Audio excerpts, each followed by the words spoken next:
Nagpaabot din ng pangamba si Senate Committee on Foreign Relations Chair Erwin Tulfo sa higit 20 Pinoy seafarers na sakay ng Russian vessels na nanganganib maipit sa giyera sa Ukraine. Nakatakda siyang makipagpulong sa Department of Foreign Affairs para matiyak ang kaligtasan ng mga Pinoy.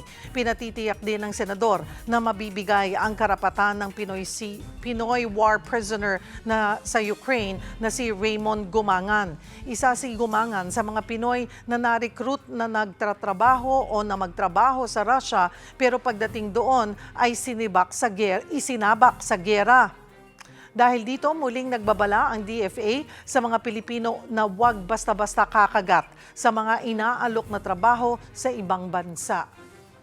Para pag-usapan yan at iba pang issue, magkakausap natin si DFA spokesperson Assistant Secretary Angelica Escalona. Magandang tanghali po sa inyo, ASEC. Magandang tanghali, Cheryl, at magandang tanghali po sa ating mga kababayan. ASEC, unahin ko na po na kumustahin ang kalagayan ng ating kababayan na si Gumangan. Kamusta na po ba ito? Ang balita po namin, we have confirmed information na si Mr. Gumangan ay prisoner of war sa Ukraine. And based on information available to us, he was serving with the Russian Armed Forces. Nanghingi na rin po tayo sa mga otoridad ng additional information about him. Pero ang gaya nga ng nasabi ko sa mga ibang interview, this is a complicated process. The Filipino fighters are in war zones at hindi po partido ang Pilipinas sa conflict na ito. So any release or repatriation of a prisoner of war is subject to agreement between parties to the conflict. Magiging yung access to prisoners of war, this is governed by international law and the policies of the detaining state. So sa pag-uusap na po yan ng Ukraine at Russia? Yes po, yun yung ating base sa ating international law. For prisoner of war siya, it really depends on the agreement between the parties to the conflict. But nevertheless po, we requested assistance from authorities on both sides at maging sa International Committee of the Red Cross. Mm-hmm. So ano po ang pwedeng mangyari? Ano bang pwede natin magawa para sa kababayan nating itong si Raymond Gumangan na masagip natin siya? Kasi sa base po ba sa investigasyon na isinagawa ng ating bansa ay malinaw na naloko siya dito sa pinasukan niyang trabaho? Well, base po dun sa kanyang sinabi sa video and also yung mga sinabi ng family members niya, merong panlilinlang na involved dun sa job offer. Kaya nga po laging pinapaalala ng DFA, ng Department of Migrant Workers at ng buong Interagency Council Against Trafficking na maging maingat sa mga overseas employment offers dahil pwede silang maging biktima ng illegal recruitment o malagay sa panganib. In the case of Mr. Gumangan, we are exploring all avenues. Kaya nga nang nasabi ko, we are coordinating with authorities on both sides and also with the Red Cross. Mm-hmm. And so far, have we heard from them? Wala po. This is in process and as I mentioned, this is a complicated process but we are doing this at tinututukan po natin. Opo. Paano po ba, ASEC, nagre-recruit itong mga foreign armed forces ng mga Pinoy dito sa atin? May mga kasabwat ba silang agency o mga Pinoy na illegal recruiter? Mukhang karamihan po ay through online, online job offers. And at the moment, the DFA has no confirmed information regarding any officially registered office in the Philippines linked to such activities. But when we look at the aspect of recruitment, it's important also to note na this is a whole-of-government approach. Nabanggit ko nga kanina yung Interagency Council Against Trafficking. So ito po ang government body na mandated to formulate programs to prevent and suppress trafficking in persons. Ang head po ng IACAT ay ang DOJ, kasama po dito kami, the DFA, DMW, pati ang Bureau of Immigration, NBI, PNP at iba pang ahensya ng pamahalaan.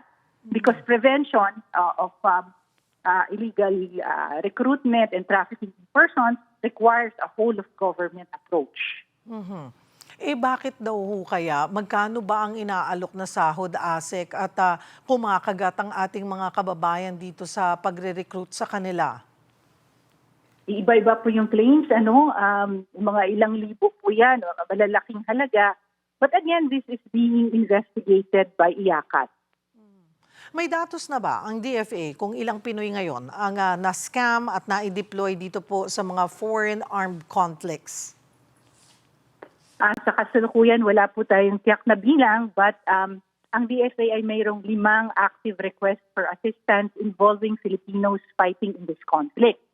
Hindi po namin mabibigay ang kanilang pangalan at mga detalye at the request of their family. This is insight kay Mr. Gumangan. Similar sa sitwasyon po ni Raymond.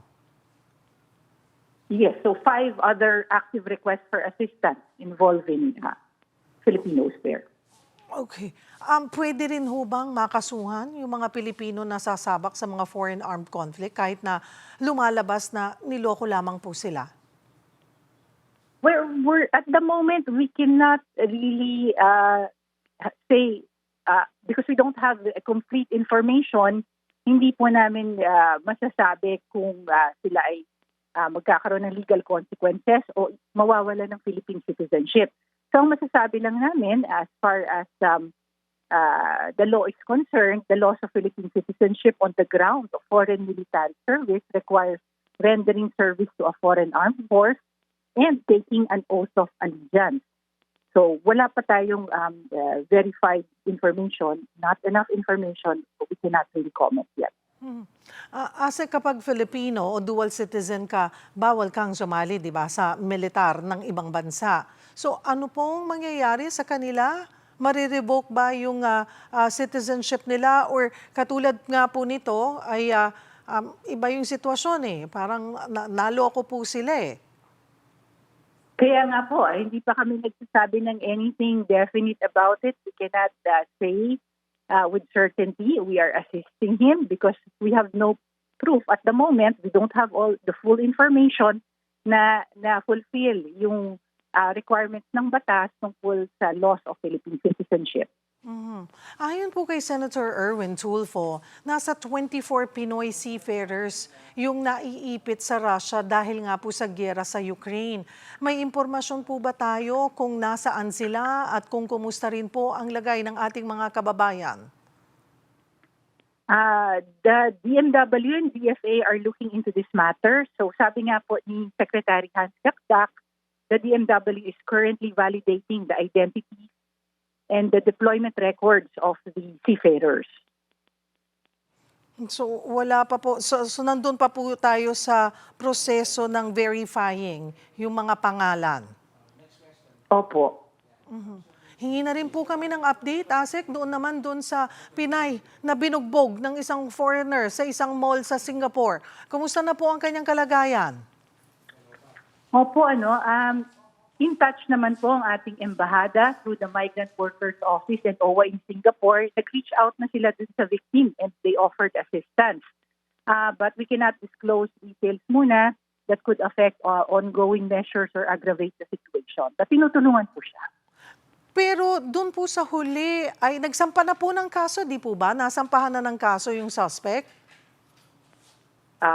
Doon po sa huling pakikipag-usap po namin sa isang DFA official, ay ang sabi po ay during the time na nakausap po namin yung isang official ay kasalukuyang inaasistihan para magsampa po ng kaso. Yun po ang aking pagkakaalala. She's being assisted. She's being assisted. So that is as far as I can say at the moment. So masasabi po natin na personal na po niya yun. Ayaw na po, parang it's personal between the suspect and yung ating kababayan na po yun. Yung nangyaring gulo sa kanilang sitwasyon.